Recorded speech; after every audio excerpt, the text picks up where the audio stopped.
boys and girls. It's Ron Bass with another edition of The Ron Bass Show, your source for a number of things, primarily inspiration and a little bit of humor, thanks to our producer over here, Mr. Brent Atterbury. How are you, sir? Great. How are you? Hanging in there. That's my favorite way of putting it when people ask me. Hanging in there. Yeah. I find if you boast about things, people don't want to hear that. Yeah. And if you get too negative, they don't hear that either. So I just kind of keep it in the middle there, like, hanging in there. So if you weren't hanging, would you be standing? Oh, Does that's hanging a good mean you're one. getting ready to fall? I love this guy's dry humor. He's something else. So guys, I appreciate all your comments. I'm getting a lot of comments, and I'm going to try to respond to those comments today. One of the comments from one of our subscribers is to talk about patience and to try to teach people how to have more patience. Not as if to be a doctor looking for more clientele. That's right. I had to throw in my dry humor Yes, there. yes. Not multiple people. That's funny. Wrong Funny to me patience. anyway, right over everybody's head. Sometimes I have a habit when I use dry humor that I speak too quick and too fast, and then it goes just right over people's So head. you should be more patient. should Slow be. down. That's funny. You're funny. So, patience. How to have more patience. That's a tough subject. And I go through this pretty much on a day in and day out basis with people, particularly young people that are like in a hurry to acquire everything they want to have in life, which I suspect would be a family and money and recognition and accomplishment. But unfortunately, success is not something that's just going to come overnight.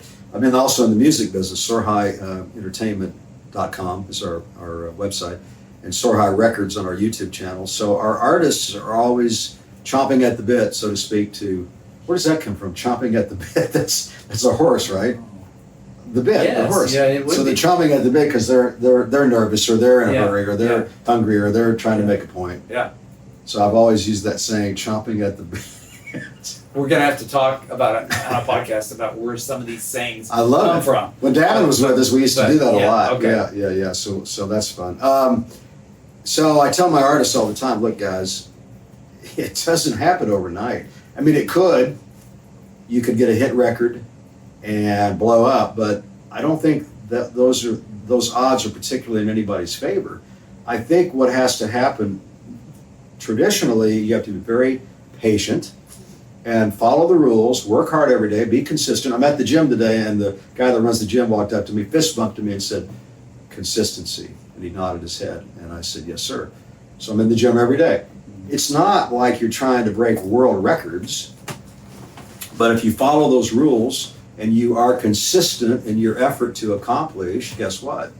Sooner or later, you're going to get somewhere further than where you're at now. I think about Brent over here being in the advertising business, had a client in Springfield, Missouri, a lawyer, and he built this guy's campaign, and it took years and years and years, but eventually this guy became like a household name in Springfield, Missouri.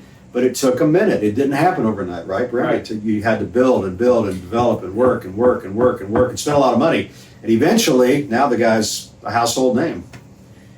I think a lot of that has to do with managing expectations and understanding the process. And if you do that, then it's easy to have patience, because for fear of the More unknown. clientele, more patience. No, wrong patience. Wrong. I'm sorry, I find that fun. That's funny to me. No, but yeah, slow down, understand the process, manage expectations, and then you aren't stressed, you aren't uncomfortable, you're not mad. Definitely don't think with emotion. Take a minute and make a good decision. I think it's important to make an educated decision on everything you do. Well, and back to the patience idea is that I tell my artists, look, you're better off just to be steady as you go. Over the course of time, you're going to build audience. You do a show, then you do another show. You upload your music onto Spotify or on Apple. You do another show, and then you do another song, and then you upload your music again. And eventually, over the course of years, you begin to build an audience. And I've got at least 2 different musicians that I know over the last 20 years that did it that way. I mean, they literally would go to a city, do a show, go back the next year and do the same show, and each year go back, and now they're up to about, in one case, about 500 people per show, and the other case, about 2,000 to 3,000 people per show. But it took 10 to 20 years. They didn't do that like overnight. So back to the patience idea. You can apply this in this same philosophy really with anything in life. If you're trying to be a bodybuilder, if you're trying to be a successful martial artist, I've been in the martial arts business now 9 years, going on 10 years. This coming winter will be 10 years. And I'm a slow learner. I'm nowhere near where I'd like to be, but I'm so far ahead of where I was when I started. So you have to compare your own success. You have to compare your success to yourself. Like, you can't compare yourself to everybody else and say that's your standard. No, compare your success that you have now to the success you had when you started, whatever your endeavor is. So back to patience. How do I help people to feel like it's okay to be patient? How do I teach you to have patience? That's a tough question. And one of my subscribers has asked me to do that today, so that's what I'm attempting to do. I think you have to pass judgment on yourself in very small sorts of ways, very, very small ways. Like every week or so, you just need to maybe make an assessment and say to yourself, okay, I'm trying to lose weight, and I'm 100 pounds down. I've got 100 pounds to go. So every week or two, just if you've lost a half a pound or you've lost a pound, that's still success. You have to learn to be patient with these successes. You can't expect overnight success. You're not going to get that. And so look at it incrementally. Does that make sense? Yes. Would you like to expound upon that, sir? No, I think you have to be patient and have realistic expectations. You can't expect to lose 40 pounds in a week. You have to understand the process, and it's going to be a journey, not a sprint. A journey. It's going to be a journey, not a sprint. Yeah, it's going to be a marathon, not a sprint. It's going to be. That's true. It's going to be. Well, this is a journey. We're on a journey. The marathon could be a journey. It could be. Speaking of marathons, I talked to somebody the other night that used to do marathons, and this is a gal probably almost 50 years old now. She's in the gym every day, but she hasn't been running a lot the last few years because her knees hurt her, which I can relate to. But she still is in the gym every day doing all kinds of cardio and all kinds of weightlifting, and super fit girl. But man, a marathon would be, that's a lot. I'm doing pull-ups in the gym today, and somebody said to me, if you can do 50 pull-ups in a row, that's to have the strength of a gorilla. So I'm in there trying to do as many. I'm doing like 10 or 15 pull-ups, and I'm thinking that's about all I can do in a row, which is still, for me, it's a lot, because 10 years ago I couldn't do any. But 50 in a row, that's crazy. And the guy that runs the gym says, yeah, I can do 20 in a row. And then after that, I'm thinking, and then I read another article that said only 1 out of 1,000 people can bench press 225 pounds. They say only 3 people out of 1,000, 3% of people in the gym, 3 out of 100 can bench press 225. These are gym goers. So if you're in that category, you're in a tremendous success category. And I think people don't give themselves enough credit when it comes to accomplishment. And that didn't happen overnight. That didn't happen overnight. They didn't start out doing that. No, I remember when I first went to the gym, I could barely lift the bar, which is 45 pounds. That root beer. Root beer. Yeah. Isn't that crazy? But Yeah. so this is another thing about patience, guys. You lose when you're accomplish oriented, goal oriented. You tend to lose sight of where you're at.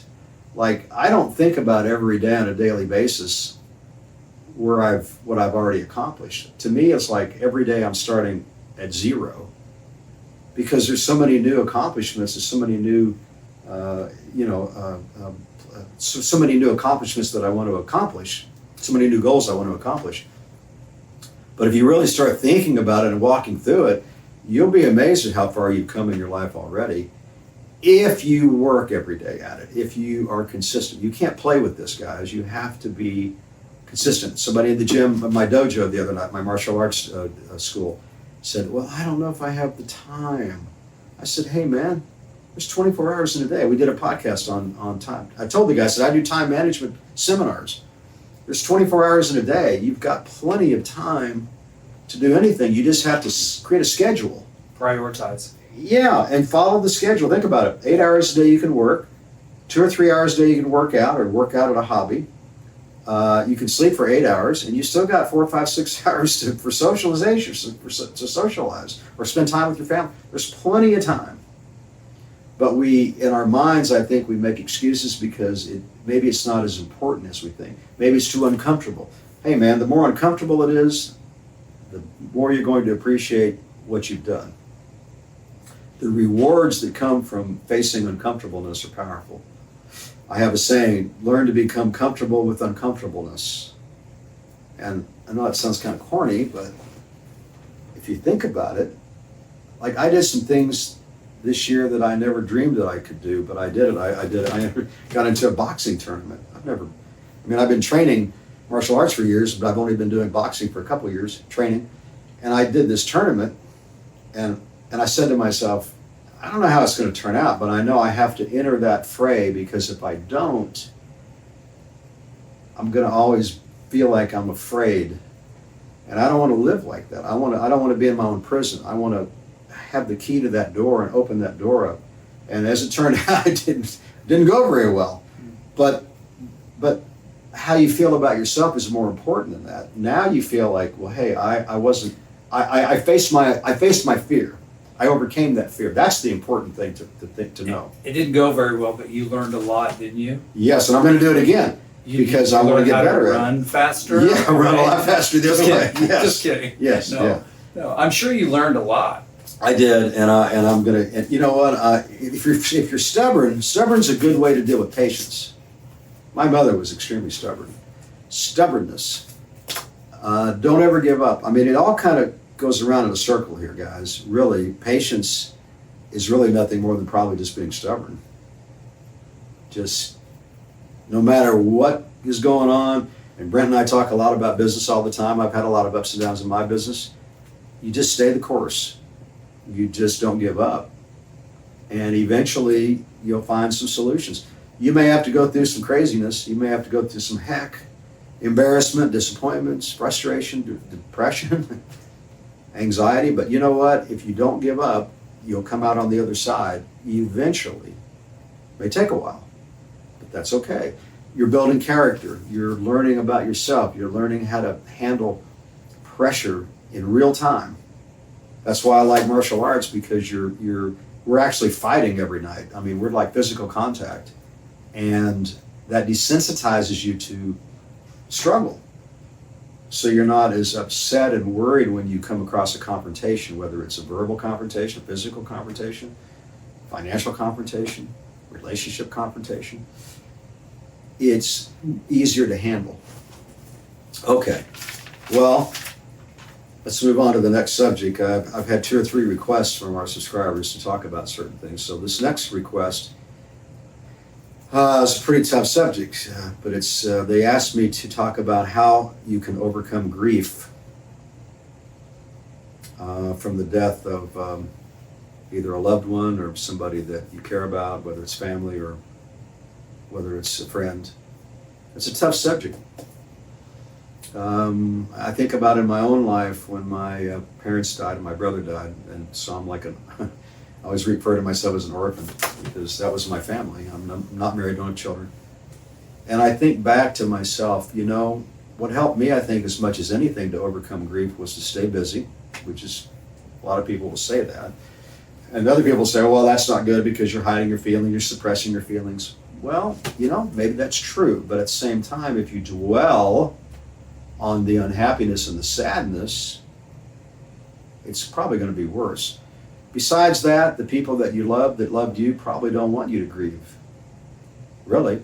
Out of respect to them, what I did was I said, okay, out of respect to my family that had so much faith and confidence in me and helped me for my whole life as they were alive, I'm going to pay tribute to them by becoming a more successful person, carrying on the tradition of the family, the trade name, and becoming a better human being. And that's That's my respect to my family. Out of their death comes something positive. I remember when my father passed away from lung cancer, I said, that's when I quit smoking.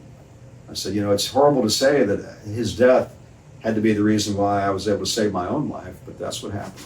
And I haven't smoked now in basically 40 years. I'm confident had I continued to smoke, I wouldn't be here doing this podcast right now. And who knows who we might be influencing right now. What's the Joey saying? To help one person is as if to have helped the whole world. To save one person's life is as if to have saved the whole world. That's a powerful statement. It's a powerful philosophy. But in that one person's life, think about that's everything to that person. That is the world to that person. That's their world, their life. Man, think about that. How the responsibilities that we have as human beings to get our lives straight and right, to be able to pass that along to somebody that's less fortunate, that doesn't have the courage or the patience to be able to get their life right. I had a guy come in my office today that used to work for me, and he said, Ron, I'd sure like to work for you again. He said, I've decided I'm sober now. I'm not doing drugs anymore. And I said to myself, I wonder how long that's going to last. That's the negative side of me, right? And I don't want to be like that, but I've seen it so much, right? And by the way, in addiction, only 1 out of 10 people survive addiction. 1 out of 10 people stay sober. Those are horrible numbers.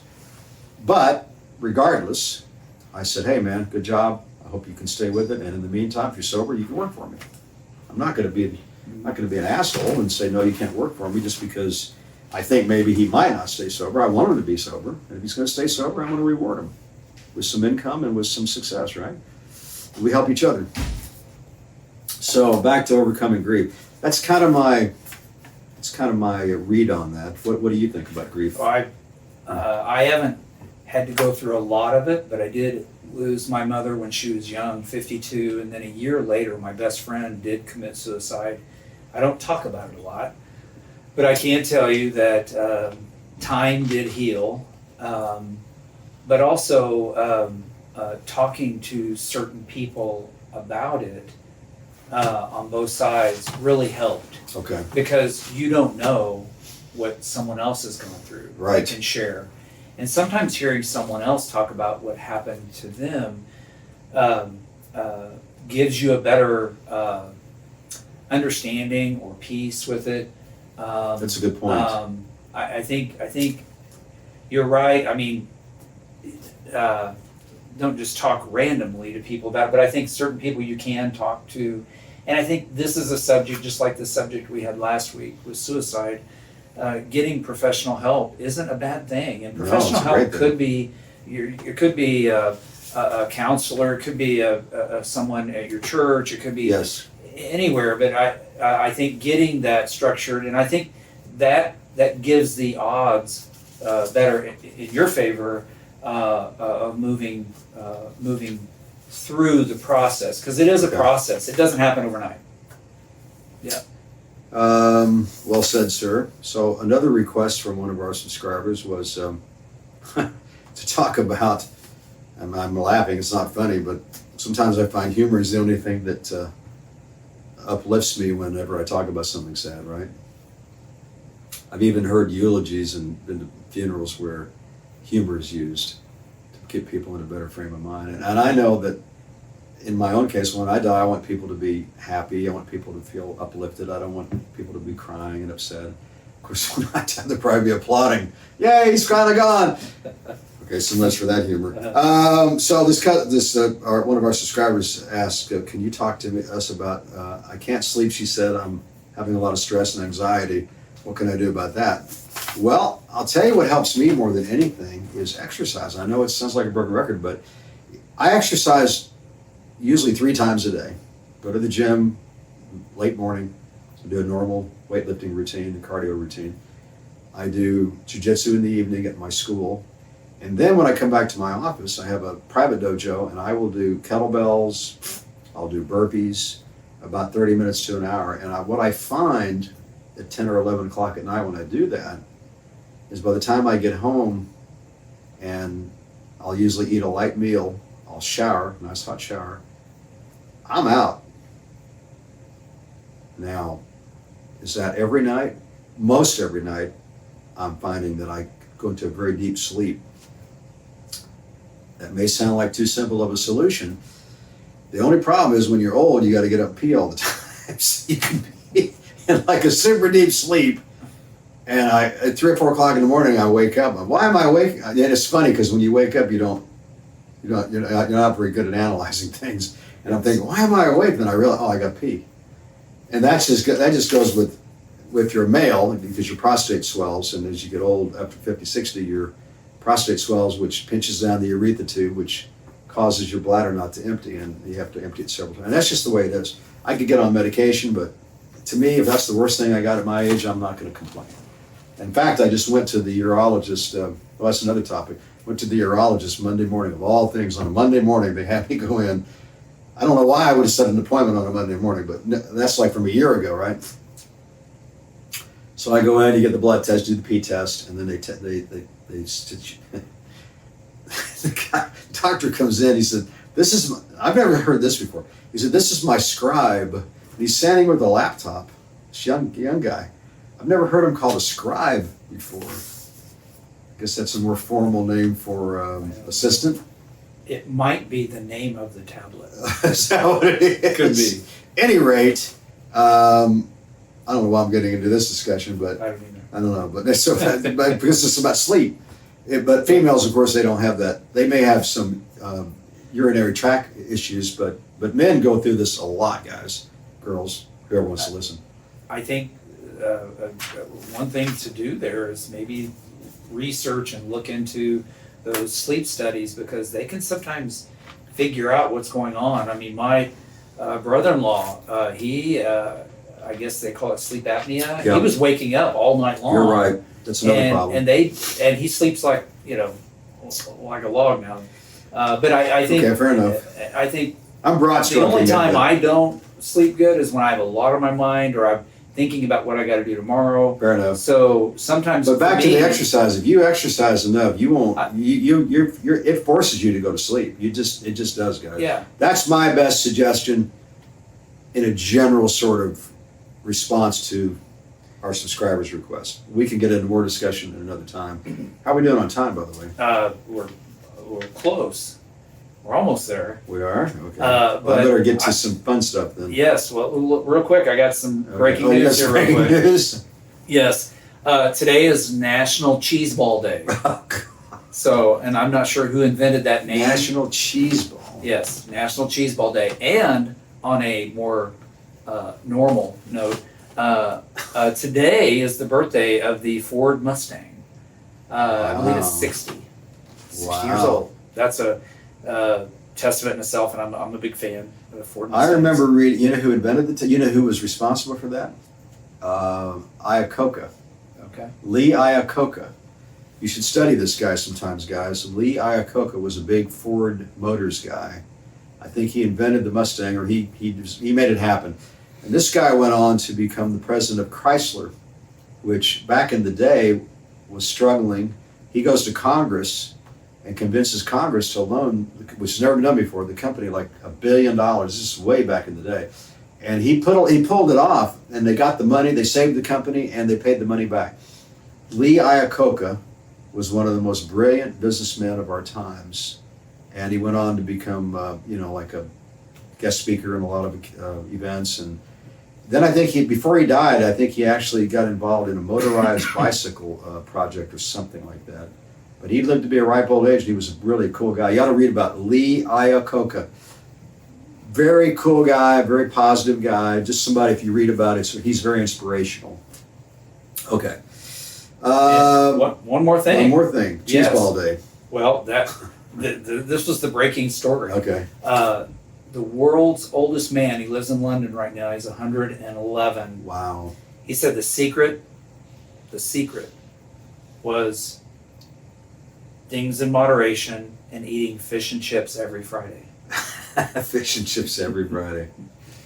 Wow. So That's a trip. just thought I would share that. Thank you, sir. Yeah. That's pretty cool. 111 is really cool. It is. A couple fun things. We'll get out of here. I'm at the gym today. I'm always at the gym. I'm at the gym.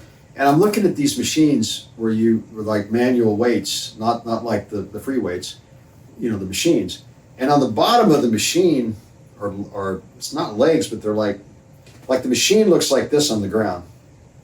And so I find myself, when I put weights on the end, having to step over this. They're not legs, but they're like supports. And I'm thinking, what kind of design is this? Where you would, because I've tripped over this thing like twice. Because I mean, they are literally, these pieces coming off the machine are right in the way where you have to stand, walk over to put the weight on. And they've got these machines crammed in there. I don't know. And I asked the trainer, I said, what is up with this? And he was like, oh, I don't see any problem with that. I said, well, to me, it just does, it's back to the engineering thing. Like these companies that have products and they, like the Jell-O thing. Remember I was talking about one, maybe you weren't here. You get like a 6-pack of Jell-O and you pull it off the shelf and the little cartons fall out because they're just designed so poorly. I don't know where these companies get engineers to design packaging or to design things like this, but or like the Walmart thing. Why would you have like this narrow of a space between the cash registers and the store where people are standing there all crowded in trying to figure out who gets to go up next? I mean, you're talking about a $600 billion company. How hard is it to figure out a better, more efficient system? But nevertheless, so I pull into a Sonic Drive-In the other night, and this lady comes on, and she is so loud on the loudspeaker, and I couldn't understand what it wasn't just that she was loud, she wasn't enunciating correctly. And I mean, it was like, why would the management let somebody like that be on the speaker? Take the orders. I don't get it. I mean, I know it's hard to find good people, but come on, man. And then there's a Wendy's in Springfield where I live, and it's the same thing. They'll come on. I mean, they're so loud. It's just like, your ear hurts, right? And I'm thinking, why wouldn't somebody tell somebody to calm it down, man? Just a little bit, right? Doesn't make any sense to me. I don't think they're yelling. I think they. No, they are. This lady is yelling. They've adjusted the volume of the speaker to make sure everybody hears it because some of those cars come up or trucks come up with diesel engines. I'm telling you, man. And they're loud. I'm telling you, man. This lady is loud. And I wanted to say something to her when I pulled up to make my payment, but I thought I better keep my mouth shut. Yeah, because you'll get a. One last thing, and we'll get out of here. McWorm sandwich. Yeah, true. So I was watching somebody on the internet the other day, somebody that does a lot of business podcasts, and he was talking about banks and how they've invented the home loan. And I had to stop and think about it for a minute. If you really think about banks, they use our money in checking accounts, which is free, and they loan that money out, which is how they make their profit. They charge interest, right? So somewhere along the way, they figured out that the best, most secure loan is a home loan, because if the loan fails, they've got the security of the property, and with inflation, real estate, everything always goes up. So they're in the driver's seat, so that's another saying. Where did that come from? They're in the driver's seat. That means they're in a secure position. I don't know where that saying came from, but like at the gym today, I said, "I'll see you tomorrow, Ron." I said, "Lord willing, and the creek won't rise." And they looked at me like, "What does that mean?" You won't be able to cross the creek. Back in the day, you couldn't. You'd been a horse and buggy, and you couldn't. But now, of course, that's different today. But it's an old saying. Yeah. I love these sayings. Yes. And I love saying them, but I also love seeing the reaction from people. Like they look at me like, "What did he say?" You can tell they don't know what I'm saying, what I mean. But so the bank thing, what a hustle. They take our money, loan it out, and they invented this. Everybody should own a home, which made a huge, it's a big deal in the economy because it's all about cars and homes. You take away cars and homes, and the economy probably goes to heck in a handbasket. That's another saying. Goes to hell in a handbasket. There's a lot of sayings in today's podcast. I'll have to go back and count them all. Okay. So we don't think about it because this is stuff that started like probably 50, 60, 70 years ago. But look at the hustle going on with banks. And then you throw in the overdraft fees and the insufficient fund fees, which lately I've been using overdrafts, and it's like $17 every time there's an overdraft. 17. I thought there used to be like a limit. I had like 5 overdrafts yesterday. That was $85. I could have used that $85. It's gone, and they don't make any apologies for it. I think there was a time there was a limit. They could only charge like the most was 3 a day, but now it's like limitless. So I don't really like that. I don't think that's really very fair. I can see a fee, but there should be some kind of limit on it. Banks, can't live with them, can't live without them. Well, And on that note, on that note, I guess it's time to quit, huh? yes. Okay, guys. Well, appreciate all your everybody subscribing and listening, and all the views. And until next time, I guess just remember, if you don't give up, eventually the stars, they're going to line up. So all you got to do is just stay positive.